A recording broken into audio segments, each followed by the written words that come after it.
Hi అండి, ఈరోజు మీకు నేను రవ్వ అట్టను చేసి చూపిస్తున్నా. ముందుగా 1 కప్పు బియ్యం పిండి, 1/2 కప్పు బొంబాయి రవ్వ, 1/2 కప్పు మైదాని వేసుకొని 4 కప్పుల వాటర్ని వేసుకోవాలి. ఇలా గనక మీరు రవ్వ అట్టు కలుపుకున్నారంటే అట్టు మాత్రం పర్ఫెక్ట్గా వస్తుంది.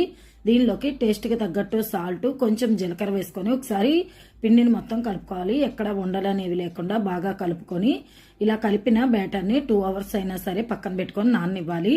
ఇలా నానాక అట్టు వేసుకునే ముందు ఒకసారి బాగా కలుపుకొని దీనిలోకి సన్నగా కట్ చేసిన పచ్చిమిర్చిని కూడా వేసుకొని ఒకసారి బాగా కలుపుకోవాలి.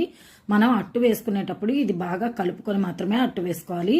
పెనాన్ని వేడి చేసుకొని ఒకసారి తుడిచి సన్నగా కట్ చేసిన ఉల్లిపాయలని వేసుకొని పిండిని బాగా కలుపుకొని ఇలాగ అట్టులాగా వేసుకొని దీనిపైన ఆయిల్ని వేసుకొని బాగా కాల్చి తీసుకోవాలి ఎర్రగా. అంతేనండి, చాలా టేస్టీగా ఉండే రవ్వట్టు అయితే రెడీ అయిపోతుంది. దీన్ని కొబ్బరి చట్నీతో తింటే చాలా టేస్టీగా ఉంటుంది.